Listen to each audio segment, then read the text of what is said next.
টানা বেশ কয়েকদিনের হামলা পাল্টা হামলা ও উত্তেজনার পর সম্প্রতি যুদ্ধবিরতিতে পৌঁছেছে ভারত ও পাকিস্তান। এরপর উভয় দেশের মধ্যকার সামরিক উত্তেজনার পারদ আপাতত কমলেও দুই দেশের নেতাদের বক্তব্যে এখনও উত্তাপ বজায় রয়েছে। আর এরই মধ্যে পাকিস্তানকে লক্ষ্য করে হুঙ্কার দিয়েছেন ভারতের প্রধানমন্ত্রী নরেন্দ্র মোদি।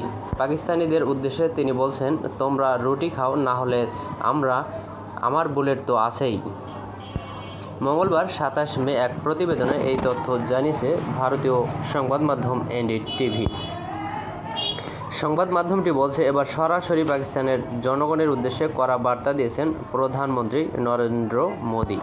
তিনি বলছেন, সন্ত্রাসবাদের রোগ থেকে পাকিস্তানকে মুক্ত করতে চাইলে সে দেশের জনগণকে এগিয়ে আসতে হবে। গুজরাটের ভোজে এক নির্বাচনী জনসভায় মোদি বলেন, আমি পাকিস্তানের জনগণকে জিজ্ঞাসা করতে চাই, সন্ত্রাসবাদ থেকে আপনারা কি পেয়েছেন?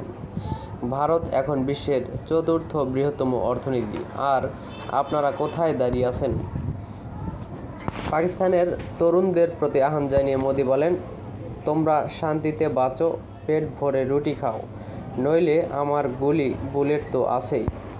এর আগে গুজরাটের দাহোদে আরেক জনসভায় মোদি অপারেশন সিঁদুরের কথা উল্লেখ করেন।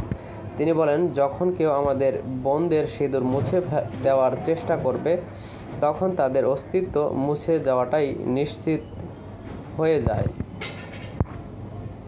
ভারতীয় এই প্রধানমন্ত্রী দাবি করেন, অপারেশন সিঁদুর শুধু একটি সামরিক অভিযান নয়, এটা আমাদের ভারতীয় মূল্যবোধ এবং হৃদয়ের গভীর আবেগের প্রতিফলন।